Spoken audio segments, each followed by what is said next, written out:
Salvete omnes, and welcome back to the world that was. Today, I'll be taking a look at another one of Apicius' recipes. Something recorded as Beetachios Varronis, or Varro's beets. The name seems to be based on a contemporary Roman agricultural writer named Varro. It's a very simple recipe that results in some succulent, tender chicken along with some very filling and herbal beets. In any case, let's now take a look at the world that was. To begin with, we need to cut and season our chicken. I'm going to be using boneless chicken breasts here because they're easy to come by, but really any cut of meat will work very well here.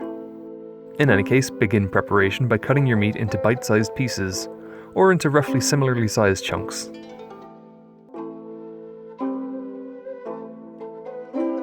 Next, we need to season them with salt, freshly ground black pepper, and cumin.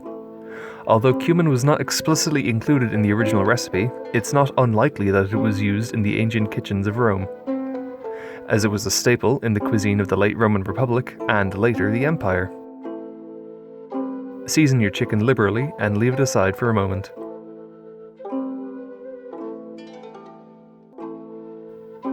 Next, pour some olive oil into a pot and place this pot onto a medium-high heat.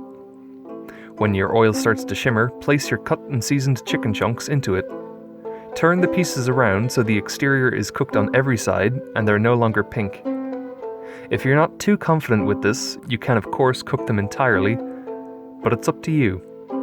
When the exterior of the chicken has been sealed, take your chicken out of the pot and leave them on a plate. Leave the oil and any fond that's formed at the bottom of the pot and keep it warm but not hot. Next, we need to prepare our beets. I'm going to be using young beets here, but larger, more mature beets would work equally well. In any case, give them a quick haircut if they need it, peel them and chop them. I'm cutting each beet in half before then slicing them very thinly, just for aesthetic purposes. Of course, you could grate these or even chop them in any way you want. Just make sure all the pieces are roughly the same size, just so they'll cook at the same rate.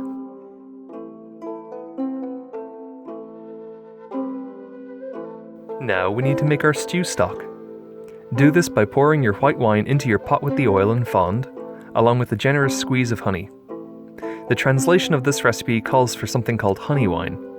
This could have been interpreted as literally honey with wine, which was frequently drunk, but could also refer to what we'd call mead today, which is a wine made from honey. Either or works here very well.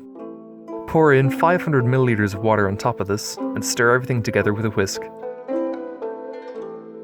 Bring this to a constant simmer over a medium heat. When your stock is simmering, place your beets into it, mix it together, and place the whole thing back onto a high heat. The juice from the beets will turn the stock a nice purple color. Bring everything to a boil and leave it uncovered for about 15 minutes.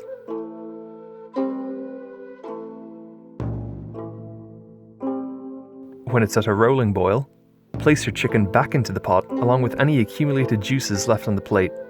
This might seem unsanitary, but by leaving the pot at a boil for a few minutes, you'll be making it safe to eat. Leave your pot uncovered, boiling, for about 20 to 35 minutes. When your liquid has reduced slightly, take your beets and chicken out of the pot and plate up. Garnish with a little bit of parsley or cilantro and a little bit of broth in a bowl, and dig in while it's warm. The original recipe claims that the remaining sauce can be drunk on its own and is actually quite nice. Although it's a little bitter and earthy for my taste, this can also be served up as a soup, making this dish a lot like a borscht from Central and Eastern European culinary traditions. The chicken is extraordinarily tender and practically melts in your mouth, and the beets have a delightful bite to them. Thanks to the beet juice, the meat will get stained with a lovely bright pinkish-purplish colour. The dish can be served as a soup, like a borscht, or like how I served it here, fancily piled up in a bowl with only a little bit of broth. It's incredibly filling and herbal thanks to the beets and cumin, and I would highly recommend this dish if you'd like to make something very simple but with a very fancy outcome. In any case, I hope you all enjoyed this look at the world that was. I'd like to thank everyone for supporting this channel as it's recently hit 500 subscribers, and I could not be more grateful for that. This has gained far more traction than I had ever anticipated, and I would like to continue this project into the future with some more ancient recipes. And I'll see you all next week.